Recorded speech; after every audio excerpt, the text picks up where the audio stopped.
it says, oh, it's in Rolling Stone. Okay, I'm gonna look for it. In a recent interview with Rolling Stone, Lil Durk revealed that he wants to bring his city together and stop dissing the dead. Apparently, Lil Durk says, I'm gonna start by getting the city together. He told them to do my part, slow down the violence. Let's see if we can find this interview. So apparently, Durk said he wants to bring his city together and stop dissing the dead. Lil Durk, Rolling Stone. Let's see if we can figure out this interview. Oh, here we go. We got the interview. Okay. We never imagined this, the dizzying ascent of Lil Durk. Okay, cool. Well, we gotta buy the whole fucking shit to read the story? Yo, they're pimping these days, huh? Let me see.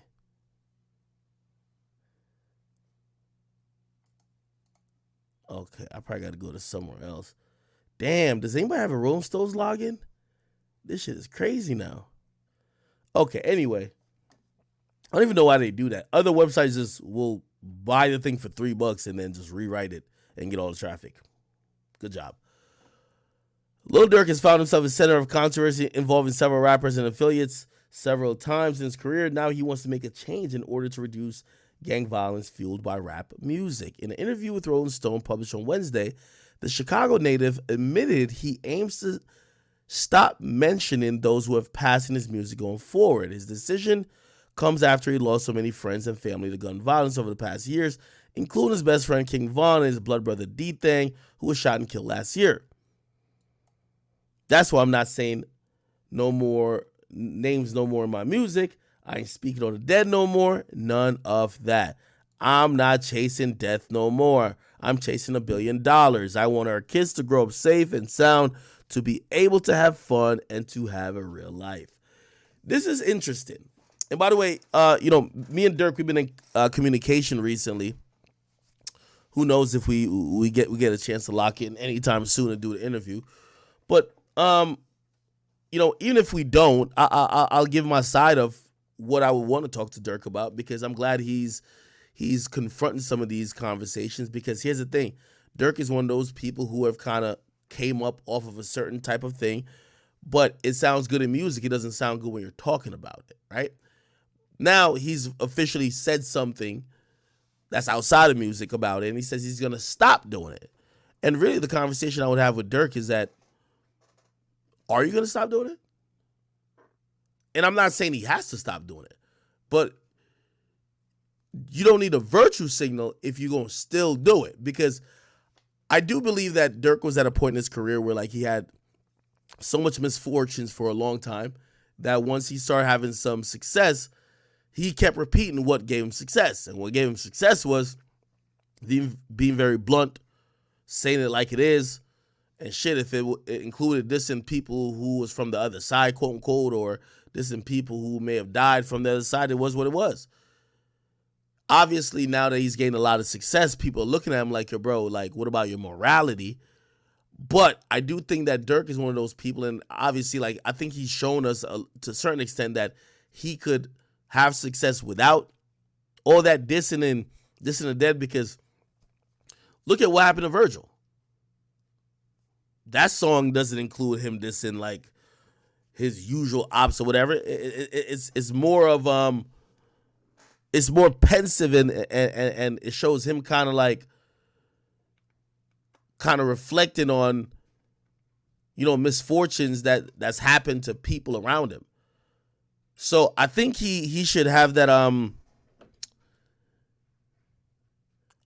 I think he should have that that confidence that he could make great music without dissing the dead. But I'm gonna be honest with you. I've always said this, and I remember saying this about 21 Savage back in the day, and people were mad. Yo, the audience is bloodthirsty. You go to a Durk concert, when he drops Hellcats and Trackhawk, Back in Blood, or anything he's dissing niggas on, that's when people really get riled up. So that's why a lot of times these artists, they don't want to abandon the formula. The formula really is be raw, authentic, talk about some shit that's really going on, possibly incite situations that's already like, you know what I mean? And I've thought that Durk has fell into that, and he kind of said, fuck it. I'm going to just like, I don't know if maybe my timeline's wrong. Y'all can help me with this. I thought Durk was trying a few things, and then once he realized that Vaughn was catching some steam from just being very blatant and doing what Chicago niggas do, which is damn near almost self-snitch and basically like call niggas' names out, that nigga dropped No Auto Durk, and then after that, that nigga Durk was just basically just dropping damn near names. Y'all can tell me if I'm wrong. And by the way, after that, niggas start fucking with Durk like it was going out of style. Niggas love Durk. And what an artist gonna always realize is when he's catching traction. You look at all them songs he dropped, all them songs. Most of them songs, or I'll say even all of them, was basically just him in that pocket. Got him lit, bro. Back in Blood is taunting people. Hellcats and Track Horse is taunting people. Ha Ha is taunting people. Like most of them songs that we really be fucking with from Durk, of course with the exception of what happened to Virgil, is him getting in that bag that he got into while Vaughn was alive. And I've always said it's gonna take some bravery for him to walk away from doing that. Even when he said before, I'm done dissing the dead people. You know what he said? Or he said, no, I'm done dissing FBG. I ain't about to do it. You know what he said on, what's that song called? Fuck Your Cousin, or Fuck My Cousin, whatever it is. He literally rapped about it. He said, yo, I ain't gonna diss. He says, oh, no. Wait. Oh, don't take away my bottle now. He literally says, I ain't gonna diss that nigga, but everybody else around him, they finna die. Let me see what y'all say.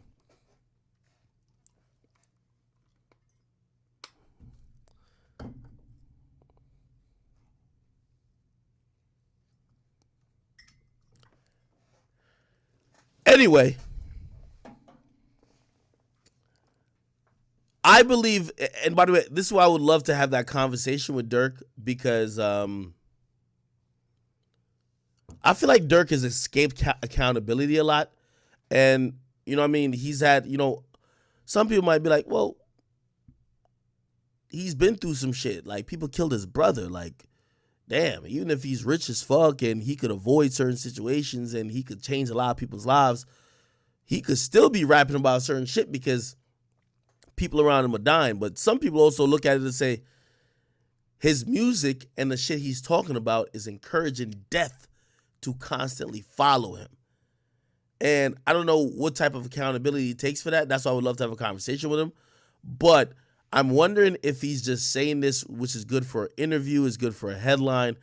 And then when it comes to the music, he's talking about, fuck this nigga, I'm about to spin the block, I shoot up the funeral.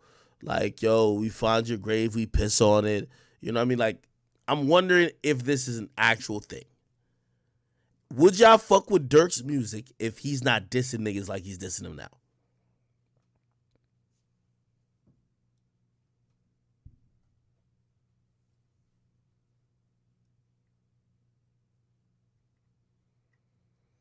Somebody said, nah, it's because that Rico is coming. That's interesting. I don't know. Fonnie Willis got everybody in Atlanta talking nice.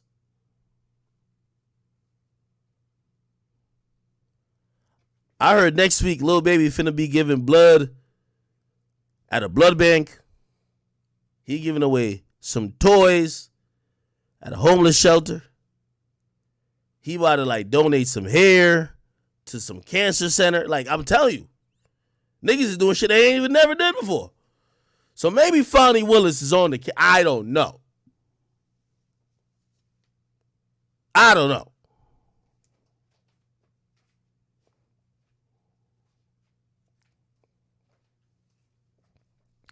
Are we?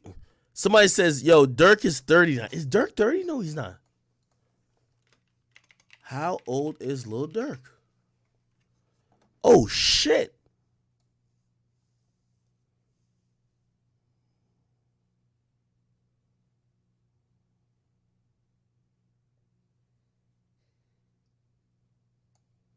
But if it ain't broke, chat, why try to fix it? Yo, Ty Track says, come and put her. Yo, y'all niggas is hell, man. All right, anyway. Yo, I'm in communication with Durk. I would love to have that candid and honest conversation with him. The reason why I would love to have that conversation with him, Durk is 30 years old. When Durk really started, it was 2012, 2011. That means he was 20, he was 19, he was a child, he was a kid just coming out the streets, broke as shit, just trying to make ends meet. He was probably just trying to think about rapping about anything to get him on. And then after he got on, the drill music scene kind of like dried up. He got dropped by Def Jam, and he was trying to do anything to get back on. And he was obviously still going back to Chicago. We saw charges that came from it. I completely understand the story. But right now, Lil Durk is a very successful artist, and I think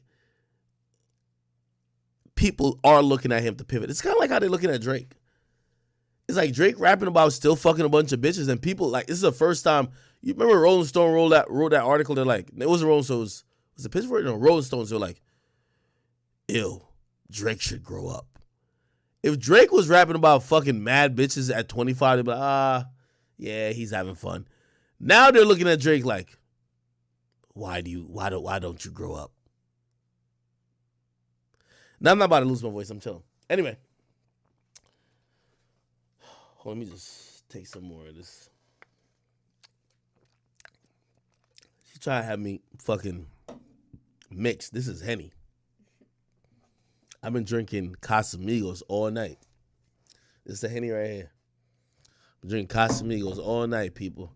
Now, hold on. We're not even at 75 yet. Calm down. All right. Anyway.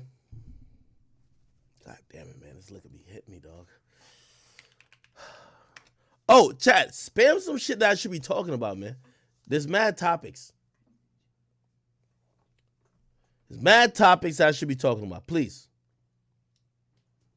Let me switch out some tone.